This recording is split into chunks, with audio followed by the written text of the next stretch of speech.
प्रध्वस्तघाति कर्माणः केवलज्ञानभास्करः कुर्वन्तु जगतां शान्तिं वृषभाद्याजिनेश्वरः वृषभाद्याजिनेश्वरः। मङ्गलं भगवान् वीरो मङ्गलं गौतमो गणी मङ्गलं कुन्दकुन्दार्यो जैनधर्मोऽस्तु मङ्गलम् जैनधर्मोऽस्तु मङ्गलम्।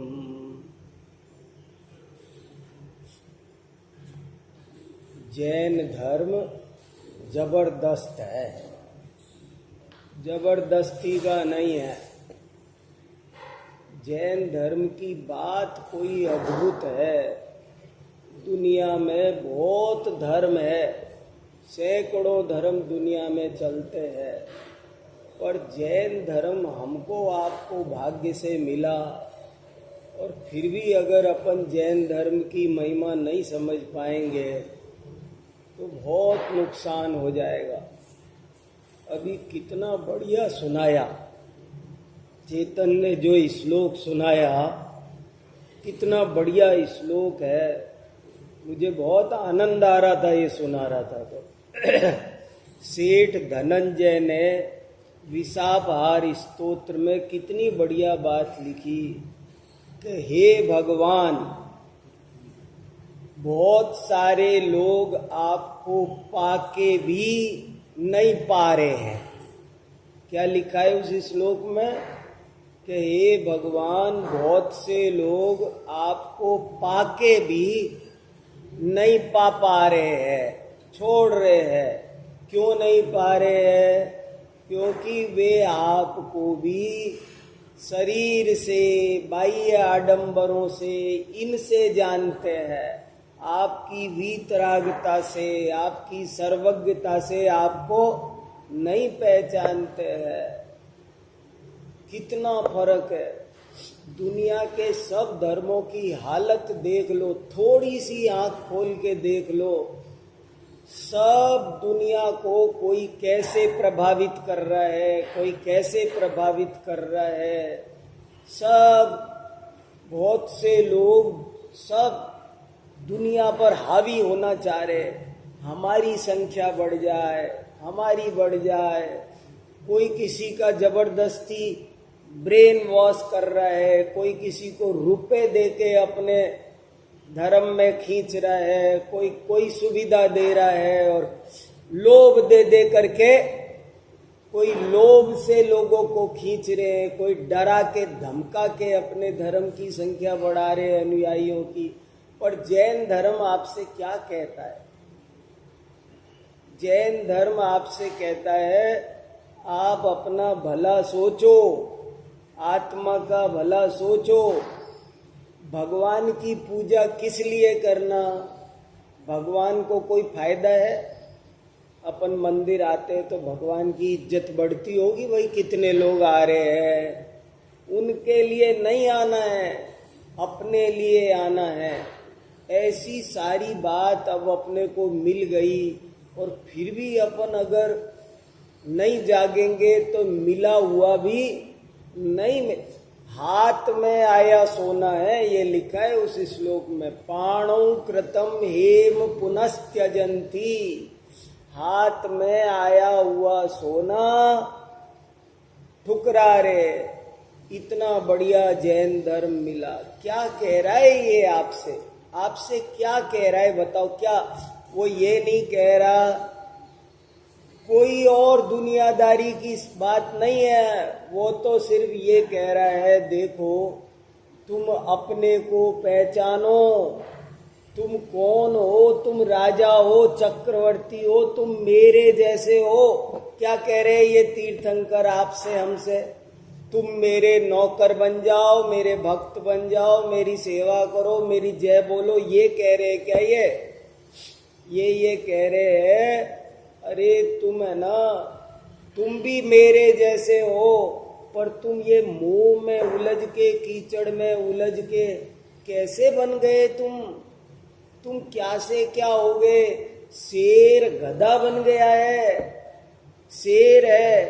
कितनी बढ़िया बढ़िया छोटी छोटी कहानियों से समझाया। शेर गधा बन गया, रूखी सूखी घास खाके कुमार की मजदूरी 24 घंटे कर रहा है, मिट्टी ढो रहा है। ये हालत आपकी हमारी हो रही है, दुर्दशा हमने कर रखी है। मोह महामद पियोवन, अनादि काल से मोह की शराब पी। आंख खोलो, देखो, पहचानो तुम कौन हो। सोचो तो सही, तुम दर दर के भिखारी बन रहे हो। ये बात कह रहा है जैन धर्म कि तुम कहाँ राग द्वेष कर रहे हो, क्यों कर रहे हो, क्या लेना देना है। तुमको कुछ भी नहीं चाहिए, अपने पास में अनंत शक्ति है। हम जो आत्मा है, जीव है, शरीर से भिन्न है, हमको कुछ नहीं चाहिए। पर ये मोह के कारण हमने हमारी दुर्दशा बना रखी है। वस्तु का स्वरूप समझो और सुखी हो जाओ। कोई किसी के पराधीन रहो, ऐसी बात नहीं सिखा रहे। ये तो ये सिखा रहे हैं कि तुम तो अपने को पहचानो। बस जैन धर्म की एक ही बात है, तुम अपने को पहचानो। तुम्हारे अंदर अनंत शांति का भंडार भरा है, अनंत आनंद का भंडार भरा है। ऐसे बड़े बड़े आचार्य हुए यहाँ पर, सब ने एक ही बात बताई। मैं एक और श्लोक आपको सुनाता हूँ। एक हमारे बहुत बड़े आचार्य हुए समंत भद्र, आज से 1900 साल पहले। समंत भद्र, देखो एक से बढ़कर एक आचार्य। यहाँ आचार्यों की परंपरा देखो तो ये देखो मुनि कैसे होते हैं, साधु कैसे होते हैं, जीवन कैसे जिया जाता है। ये लोग नहीं होते तो अपन कभी समझ ही नहीं पाते असली जिंदगी क्या है, कैसे जी सकते हैं। भद्रबाहु आचार्य, उनके भी तो हमारे जैसे हाथ पैर थे। जब वो इतनी बढ़िया लाइफ जी सकते हैं तो हम नहीं जी सकते क्या। चंद्रगुप्त राजा चक्रवर्ती जैसा था चंद्रगुप्त राजा, और भद्रबाहु आचार्य को देख करके सारा बताओ अपने पास में कितनी संपदा है, अपने पास कितनी संपदा है, मगर उसका ही मोह हमको परेशान कर रहा है। और चंद्रगुप्त राजा को कितना वैभव, लेकिन उसको समझ में आया इसमें सुख शांति नहीं है। उसको छोड़ करके अरे अपनी आत्मा में जो शांति है, पर पदार्थ से तो दुख होता है। ये बात जैन धर्म ने समझाई, दुनिया का कोई धर्म नहीं समझा सकता ये बात। सब कहेंगे तुमको सुखी होने के लिए क्या करना है, बोले उससे मिलो, उससे मिलो, उसकी कृपा चाहिए, उसकी कृपा चाहिए, थोड़ा पैसा होना चाहिए, थोड़ा फलाना होना चाहिए, ढिकाना होना चाहिए। जैन धर्म क्या कहता है, जैन धर्म क्या कहता है, आपको एक परमाणु की भी जरूरत नहीं है और तुम तीर्थंकर से कम नहीं हो, तुम चक्रवर्ती से कम नहीं हो, और एक परमाणु नहीं चाहिए तुम। 3 लोक में किसी की कृपा पर जीता नहीं हूं मैं किसकी कृपा पर जी रहा हूं बताओ। कोई हम और बहुत बढ़िया, उसमें 2 बहुत अच्छे श्लोक है साथ साथ। समंत भद्र आचार्य, इतनी बढ़िया बढ़िया बात उनने लिखी है, इतने महान आचार्य थे। एक आप्तमीमांसा लिखी है जिसमें वही बातें सुनाई है जो अभी ये चेतन ने सुनाई, कि भगवान को परीक्षा करके मानो, बिना परीक्षा किए मत मानो, अपनी समझ से मानो। जैन धर्म किसी को झूठा प्रभावित नहीं करता, सब लोग अपनी संख्या बढ़ा रहे कैसे भी करके, पर जैन धर्म क्या कह रहा है? भैया तुमको अच्छा लगे तो मान लो, तुमको तुम्हारा भला लगे तो मान लो, नहीं लगे तो मत मानो। ऐसा कोई डराने धमकाने का, लोभ का कोई मार्ग नहीं है बिल्कुल भी। तो ऐसे उसमें लिखा परीक्षा करके मानो। फिर उन्होंने एक ग्रंथ लिखा स्वयंभू स्तोत्र। स्वयंभू स्तोत्र में उन्होंने 24 तीर्थंकरों की स्तुति लिखी, और वो भी स्तुति ऐसी लिखी कि तत्व ज्ञान से भरपूर। हमारे यहाँ कोई भगवान को सेवा की जरूरत नहीं है, इससे हमको तत्व ज्ञान मिले, हमको निरखत जिन चंद्र वदन स्वपद सुरुचि आई, उनको देख के अपने को अपनी पहचान हो जाए। अपन को 5 इंद्री के विषयों में सुख लग रहा है, मोह के कारण कैसी दुर्दशा हो रही है कि मुंह से कहने में नहीं आए, बहुत गंदी दुर्दशा हो रही है।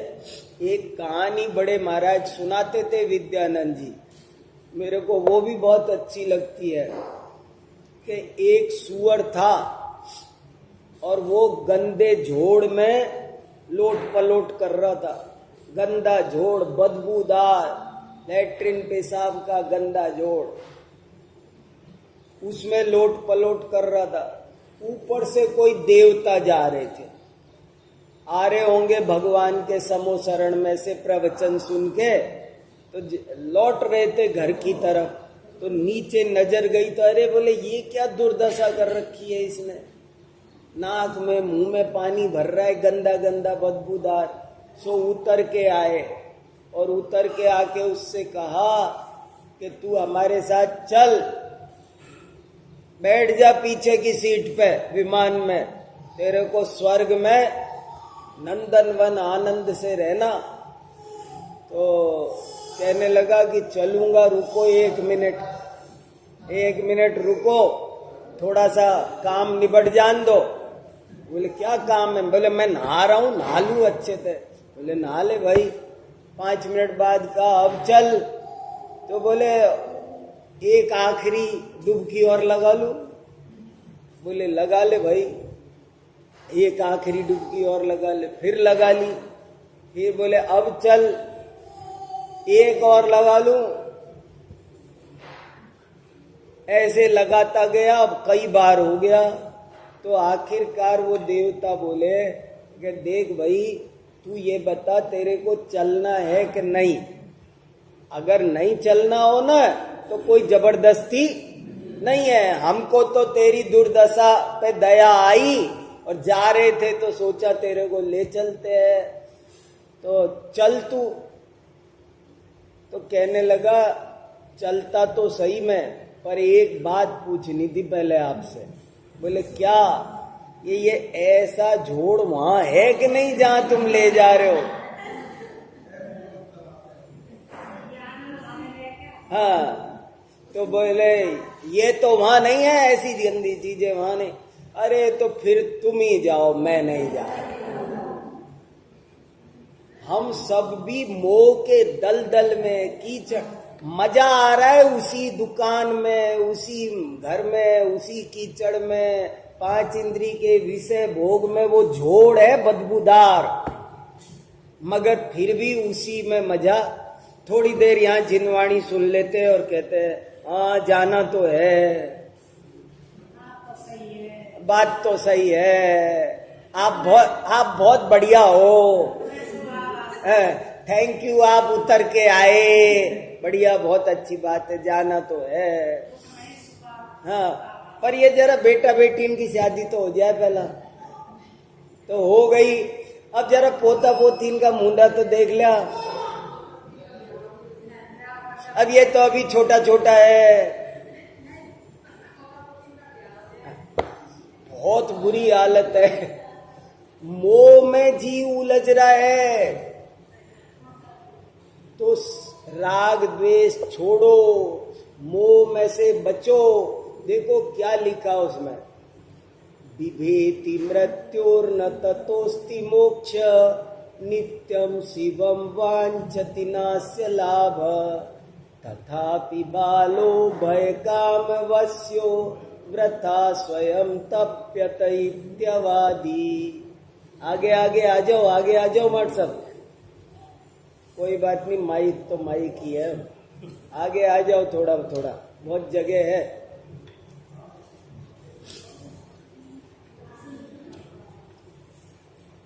आगे आगे आ जाओ, कोई बात नहीं, कोई बात नहीं।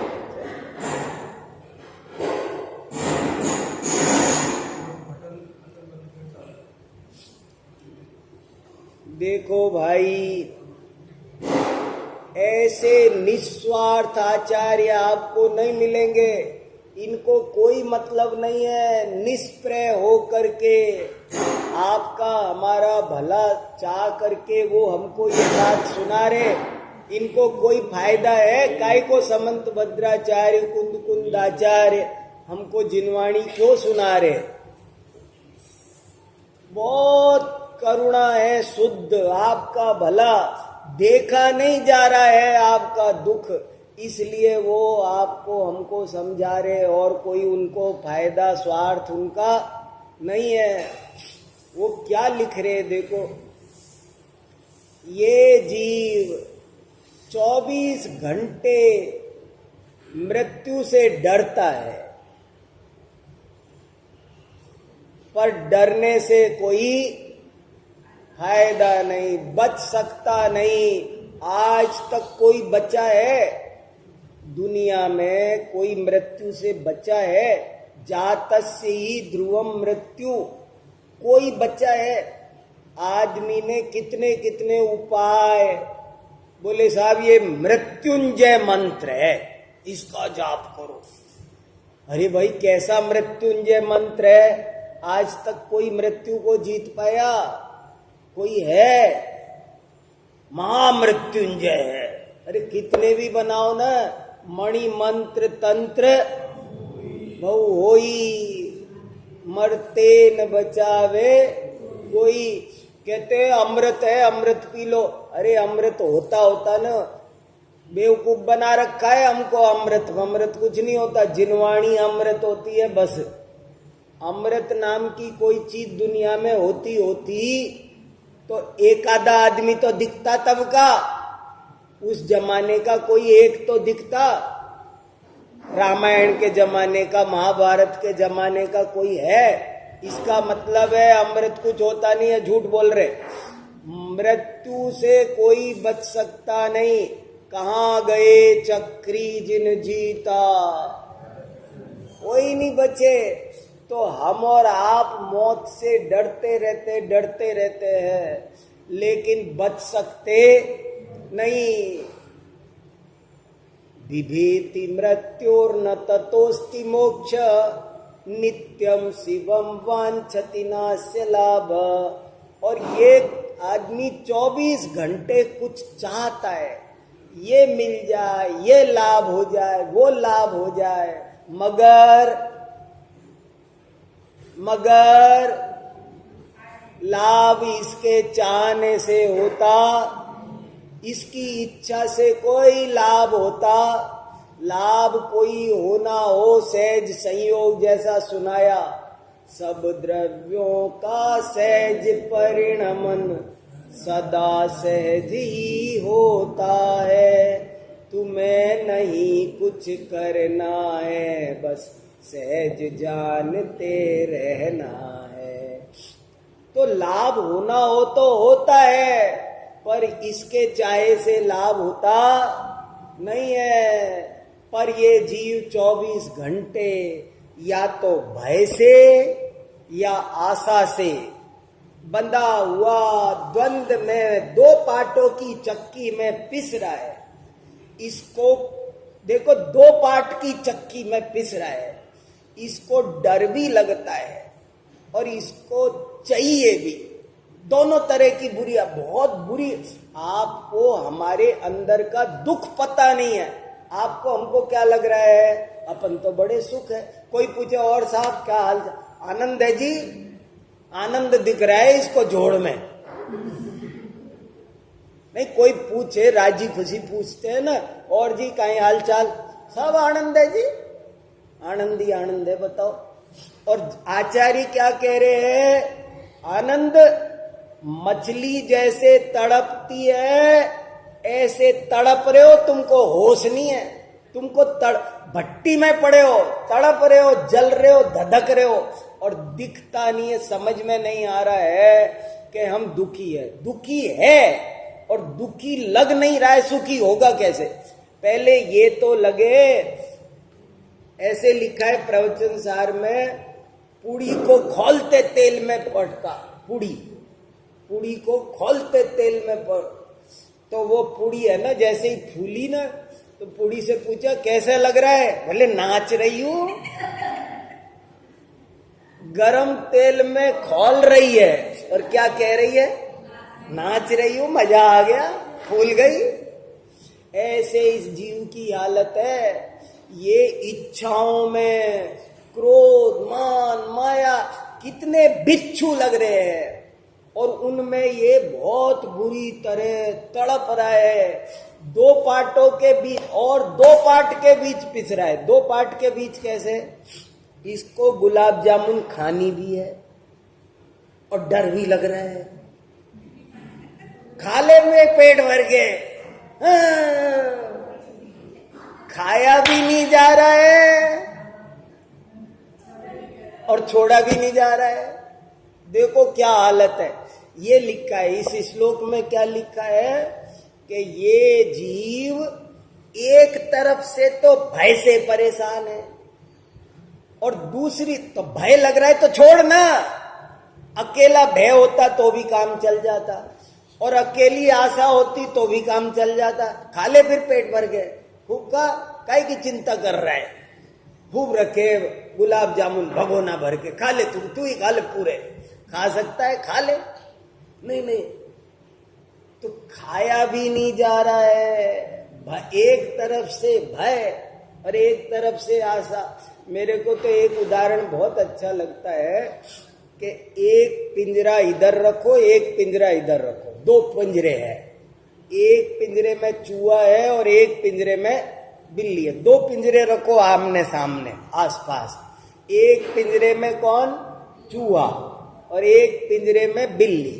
और चूहे के पास में चूहे के पसंद का सामान रखो, मूंगफली, चना, काजू, जो उसको चाहिए ना, जो जो उसके बहुत फेवरेट, उसके पसंदीदा भोजन रखो।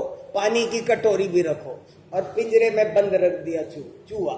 और इधर बिल्ली को भी पिंजरे में ताला लगा के बंद कर दो, और उसको भी बढ़िया जो पसंद हो ना, रसमलाई फसमलाई, दूध जो चाहिए, जो उसको सबसे ज्यादा पसंद है, वो माल रख दो उसके भी, और बंद कर दो। दोनों को दो पिंजरे आसपास रखे हैं। पर बिल्ली रसमलाई नहीं खा रही, बिल्ली तड़प रही है, और चूहा वो काजू मूंग बादाम नहीं खा रहा है, वो भी तड़प रहा है। अब क्यों तड़प रहे हैं? चूहा क्यों तड़प रहा है बताओ? तो पिंजरे में है, ताला लग रहा है पिंजरे में। दो पिंजरा, बिल्ली पहले अपना पिंजरा तोड़े, फिर उसका तोड़े, तब चूहा पकड़ में आ सकता है। मगर वो तो पॉसिबल नहीं है। मगर फिर भी बिल्ली भी दुखी है। बिल्ली रसमलाई, वो रसमलाई नहीं खा रही है, जिसके लिए कमर पे डंडा पड़ जाए तो नहीं छोड़ती। घर में रसोई में बिल्ली घुस गई हो और उसको भगोने में रसमलाई मिल गई हो, और तभी तुम आ जाओ, तो वो डंडा खा लेगी पर रसमलाई नहीं छोड़ेगी। इतनी पसंद की चीज रखी है मगर नहीं खा पा रही। क्यों नहीं खा रही है? आस, चूहे की आस नहीं खाने दे रही। कैसे मिल जाए वो चूहा, कैसे मिल जाए? और वो चूहा इसलिए नहीं खा पा रहा कि ये बिल्ली परेशान, ये बिल्ली का डर है, ये कैसे भागे। और ये नहीं पता कि मेरा भय एकदम व्यर्थ है, निरर्थक है। मेरी इच्छा एकदम व्यर्थ है, निरर्थक है। ये जीव 24 घंटे विकल्प करता रहता है, सारे विकल्प व्यर्थ है, निरर्थक है। तो क्या समाधान है? इसके साथ तुरंत समाधान भी लिखा। 2 श्लोक लिखे समंत भद्राचार्य ने। बोले पहले तो तुम ये समझो कि तुम महादुखी हो, महादुखी। अनिल अंबानी, मुकेश अंबानी, टाटा, बिड़ला, अडानी ये तो सुखी होंगे? नहीं। बड़े बड़े नेता मोदी जी तो सुखी होंगे? उनसे पूछ लो। सुखी कह सकते हैं वो भी, पुड़ी पुड़ी कह रही है, नाच रही हूं। राजा बोलता है हाँ जी आनंद है, मैं तो राजा बन गया, और क्या चाहिए जिंदगी में। तड़प रहे भय और आशा की चक्की में सब संसारी प्राणी बुरी तरह तड़प रहे। पैसा कमाते भी जा रहे, डर भी लग रहा है इनकम टैक्स वाले आ गए तो, ये कोई छीन लेगा तो, चोरी कर लेगा तो, ये बच्चे तो कहना मान नहीं रहे, इनको दे के जाना पड़ेगा, देना तो नहीं चाह रहा, और दे नहीं, आप कितना भी चाहो, मैं मेरे बच्चों से नाराज हूं, नहीं देना चाह रहा, पर देना तो नहीं दे। सर क्या क्या हालत हो रही। मैंने तो इतने मेहनत से कमायो है, तू कितने, मैंने तो पांव पेट काट काट जोड़ा है, तूने किसा भी जोड़ा हो है।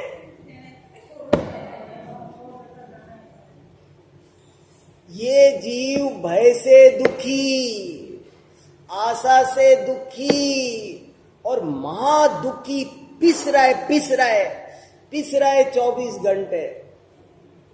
तो समाधान क्या? समाधान भी सुनो। अब केवल समस्या सुनने से काम नहीं चलेगी, समाधान भी सुनो। समाधान क्या? अलंघ्य शक्तिर भवितव्य तेयम हेतुर्द्वयाविष्कृत कार्य लिंगा। कितनी बढ़िया बात कही कि देखो सुनो, शांत हो जाओ। जिस द्रव्य का जिस क्षेत्र में, जिस काल में, जिस भाव में जो जो होना है, वो उस द्रव्य का उस क्षेत्र में, उस काल में, उस भाव से वैसा होता है। उसे इंद्र, जिनेंद्र, नरेंद्र भी कोई टाल सकते? बताओ अब कहां भय बची और कहां आशा बची? जब देखो मेरी, जब जिस क्षण जिस निमित्त से आयु पूरी होनी है, एक तो ये तय करो कि होनी है, बच नहीं सकते। एक तो आधे लोग ये सोचते हैं सब मर रहा होएगा पर आपा थोड़ी मरेगा। बहुत से लोग तो यही सोच रहे हैं। और ये बहुत सारे जो अभी जवान बच्चे हैं ना, उनके जल्दी समझ में नहीं आती मरने की बात में। एक दिन मैंने मेरी बेटी से कही तो कह पापा ऐसी बात मत सुनाया करो हमको, इनमें कोई दम नहीं है। मैंने कहा बेटा हाथी निकल गया, अब तो पूंछ बची है। वो बोले आपकी बची होगी पूंछ, हमारा तो हाथी बचा है। अरे तो क्यों, किसी का कोई पता है? अच्छा बचपन में नहीं मरेंगे इसकी गारंटी होगी? कोई स्टाम्प पेपर पे लिखवा के लाए होगे? ऐसा कोई नियम है क्या कि 60 साल के बाद ही मरेगा आदमी? ऐसा कोई गारंटी आनी चाहिए थी कि भाई कम से कम 60 तक तो नहीं मरने की गारंटी है। ऐसा कोई नियम है? एक दिन का भी मरते देख रहे हो, 1 महीने का भी मरते देख रहे हो, सब दुनिया में देख रहे हो ना रोज। तो किसी की भी कभी भी कुछ भी, किसकी पूंछ बची है कोई पता है? तो पहली बात तो ये समझो कि मरना पक्का है। और दूसरा ये समझना है कि जब मरना है तभी मरना है, 1 मिनट भी आगे या पीछे नहीं मरना है। और जिस निमित्त से मरना है उसी निमित्त से मरना है। निमित्तों पर गुस्सा करने की जरूरत भी नहीं है। ये देखो, ये समाधि का सार रखा है ना। क्या होता है समाधि का सार? इसमें यही लिखा है कि तुम तो ज्ञाता दृष्टा रहो। क्या इलाज है ये 2 पट्टे की चक्की का? भय और आशा से बचने का क्या इलाज है? कि एक ही इलाज है, अलंघ्य शक्तिर भवितव्यतेयम, कि जो होना होता है वही होके रहता है, ये स्वीकार करो। राम, रावण, भरत, बाहुबली सबके साथ जो जो होना था, रामचंद्र जी को राज्याभिषेक होना था। बड़े बड़े वशिष्ठ जैसे ज्योतिषियों ने मुहूर्त निकाला, मगर रामचंद्र जी को कैसा मुहूर्त निकाला बताओ? राज्याभिषेक नहीं हो सका।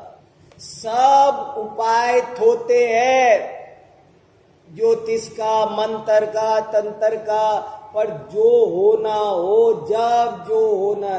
एक तो ये बात समझो और 24 घंटे इस पर शांति से विचार करो। अपने अंदर में ये विचार करो कि जब जो होना है वही होता है, 1 सेकंड भी आगे पीछे नहीं होता, कोई निमित्त नहीं बदलते, किसी के हाथ में कुछ भी नहीं है।